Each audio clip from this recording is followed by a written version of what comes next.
Hello friends, good morning. आज के इस वीडियो में बात करते हैं ट्यूबरकुलिनम की। एक बेहतरीन होम्योपैथिक मेडिसिन है जो कि नोसोड ग्रुप से आती हैं। नोसोड ग्रुप्स ऐसा ग्रुप होता है जिसमें मेडिसिन का प्रिपरेशन डिजीज के एक्सट्रैक्ट से किया जाता है, यानी डिजीज पोर्शन को कुछ निकाला जाता है और उसी से बनाई जाती है मेडिसिन। ऐसी सभी मेडिसिन को नोसोड्स बोलते हैं। ट्यूबरकुलिनम भी एक नोसोड्स है। बेहतरीन मेडिसिन है। कैसे एक्ट करती है, सिम्टम्स क्या क्या हैं, और लास्ट में समझ लेंगे कि इस मेडिसिन को कैसे यूज किया जाए।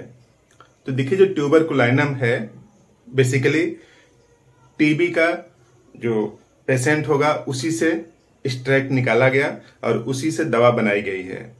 तो देखिए, जो ट्यूबरकुलिनम है, ट्यूबरकुलिनम ये बेसिकली टीबी के एक्सट्रैक्ट से बनाई गई है। और टीबी के एक्सट्रैक्ट से बनाई गई है तो सबको पता है कि जो टीबी है वो ट्यूबरकुलिनम एक बैक्टीरिया से होती है।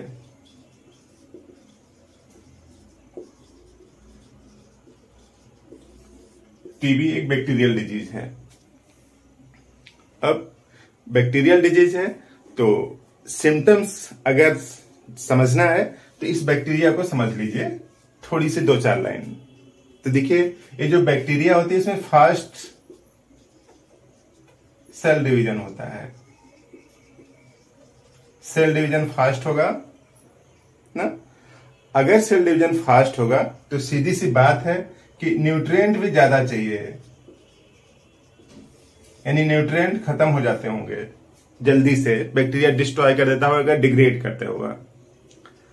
तो बॉडी के अंदर भी इसी टाइप के कुछ सिम्टम्स हैं कि रैपिड इमेसिएशन हो रहा है, यानी बॉडी के जो न्यूट्रिएंट हैं, जो बॉडी स्ट्रक्चर है या बॉडी के जो कंपोनेंट है वो जल्दी से खत्म हो रहे हैं। इवन पेशेंट अच्छा खा रहा है, बेहतर फूड सप्लीमेंट है, उसके बैलेंस डाइट है, लेकिन फिर भी उसकी बॉडी नहीं बन पा रही है। तो इमेसिएशन है, यानी न्यूट्रिएंट कम हो जा रहे हैं। न्यूट्रिएंट कम हो जा रहे हैं अच्छा खाने के बावजूद। पहला सिम्टम सही है, देखिए, इमेसिएशन रैपिड एंड प्रोनाउंस्ड, तेजी से हो रहा है। और इवन ईटिंग वेल, बहुत अच्छा से खाने के बावजूद भी, यानी कोई छोटा बच्चा हो चाहे बड़ा आदमी हो, शरीर उसकी बनी नहीं रही है, दुबली पतली शरीर है, अच्छा खाने के बावजूद सब कुछ ठीक ठाक खा रहा है। तो पहला इंडिकेशन है। और दूसरा इंडिकेशन है active mentally and weak physically. Mind उसका तो सेटअप तो स्ट्रांग है, मेंटली एक्टिव है, लेकिन शरीर उसको सपोर्ट नहीं कर पा रही है, क्योंकि देखिए यहाँ पे मेटाबॉलिज्म फास्ट है, उसकी न्यूट्रिएंट नहीं है तो वर्क नहीं कर पाएगा, लेकिन दिमाग सोचता ज्यादा है। एक्टिव है बस मेंटली, फिजिकली टायर्ड है, थोड़ा सा ही कुछ काम करना पड़ता है, थक जाता है। ऑलवेज टायर्ड, मोशन काज फटीक, हमेशा थकान सी लगी रहती है। जरा सा भी कुछ काम करना होता है तो थक जाता है, रेस्ट करना चाहिए उसको, लेकिन दिमाग में चलता रहता है। और वांट कांस्टेंट चेंज, उसको लगातार हमेशा कुछ नया चाहिए, परिवर्तन चाहता है। तो जैसे उसके माइंडसेट में परिवर्तन चाहता है, जैसे ये है ना, टीबी वाला बैक्टीरिया आसानी से प्रोपेगेट करके दूसरे पेशेंट को, फिर तीसरे पेशेंट को कम्युनिकेट कर जाता है। तो दरअसल बैक्टीरिया भी क्या चाहता है, न्यू, सब कुछ नया चाहता है, एवरी टाइम नया चाहता है। तो उसी तरीके से बॉडी में सिम्टम्स इस तरह से हैं कि सिम्टम्स भी चेंज होते रहते हैं, यानी कभी हेड के सिम्टम्स आ रहे हैं तो कभी लीवर के आ रहे हैं, कभी इंटेस्टाइन के आ रहे हैं। तो इस तरह से सिम्टम्स लगातार चेंज होते रहते हैं, लोकेलिटी भी और अपने इंडिकेशन भी। सबसे क्लियर कैरेक्टरिस्टिक्स है, देखिए, want constant change, symptoms also change constantly changing and well selected remedies fail to improve. जब हमेशा चेंज हो रहा है तो मान लीजिए सर दर्द कर रहा है तो सर दर्द के लिए आपने मेडिसिन उग गया, अब ये सर दर्द खत्म हो गया, अब पता चला कि डायरिया होने लगी। अब डायरिया के लिए देते हैं, फिर कुछ और होने लगा, पेशाब में जलन होने लगी। तो इस तरह से कई सिम्टम्स आपस में चेंज करते रहते हैं। जैसे पेशेंट का माइंडसेट है उसी तरीके से सिम्टम्स भी हैं। और patient take cold from slight exposures. जल्दी से उसको ठंड लग जाती है। ठंड इसी लग जाती है कि उसकी बॉडी में इमेसिएशन फास्ट हो रहा है और बॉडी लीन थीन हो गई है, फिजिकली कमजोर है। कहीं से भी थोड़ा सा भी ठंडी एक हवा का झोंका आता है और उसको ठंडी लग जाती है। तो जिनको जल्दी से ठंडी लग जाती हो, जल्दी से थक जाते हो, शारीरिक रूप से मानसिक रूप से एक्टिव होते हो, और रीनल अफेक्शन, सबसे काम की बात क्या है कि रीनल अफेक्शन यानी किडनी का कोई बीमारी हो, चाहे स्टोन हो, चाहे क्रिएटिनिन यूरिया बढ़ा हो, कुछ भी हो, लेकिन उसके साथ साथ जुड़े हो स्किन और इंटेस्टाइन के सिम्टम्स, यानी स्किन में भी कुछ मैनिफेस्टेशन आ रहे हो और पेट से रिलेटेड, डाइजेशन से रिलेटेड भी कुछ डिसऑर्डर हो। तो अगर ये तीनों एक साथ मिल जा रहे हैं, यानी रीनल, किडनी का,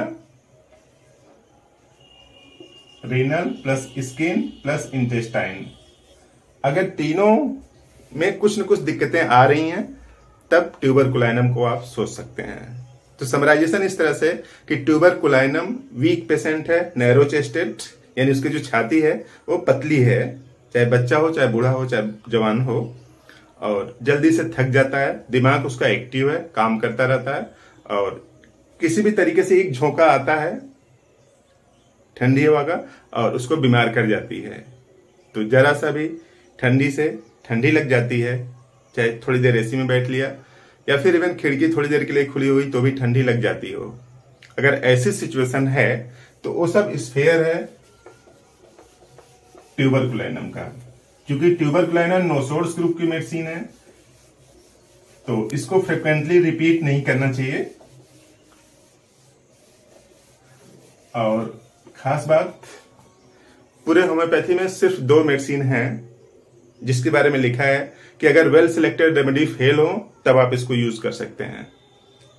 एक मेडिसिन है सोराइनम, दूसरी है ट्यूबरकुलाइनम। सोराइनम भी नोसोड ग्रुप की मेडिसिन है और एक ट्यूबरकुलाइनम भी नोसोड ग्रुप की मेडिसिन है।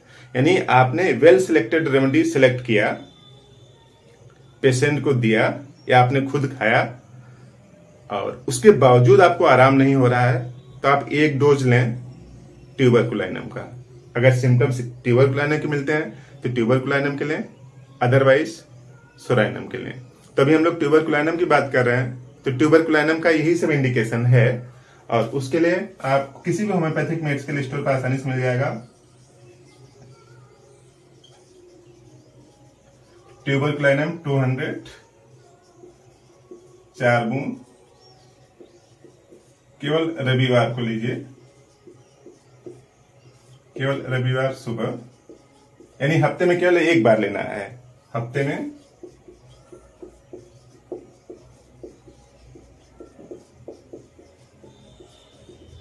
केवल 1 बार। देखिए, अगर इंडिकेशन प्रॉपर मिल रहे हैं तो 1 डोज ही काफी है, ढेर सारी मेडिसिन खाने की जरूरत नहीं होती है। तो अगर आपको ये सब इंडिकेशन है ट्यूबरकुलाइनम के, तब आप सिर्फ 1 डोज हफ्ते में सिर्फ 1 बार लीजिए। देखिए किस तरह से जादू जैसा होम्योपैथी काम करती है। तो बेहतरीन रिजल्ट आ सकते हैं, बस उसमें ध्यान यही रखना है कि उस सिम्टम्स आपसे मैच करने चाहिए। तो इस तरह से काम की बात समझ में आई तो इस वीडियो को लाइक कर दीजिए, चैनल बनाए तो सब्सक्राइब जरूर करें, फ्रेंड्स को भी शेयर करें ताकि और किसी का भला हो। तो आपने पूरा वीडियो देखा, थैंक यू।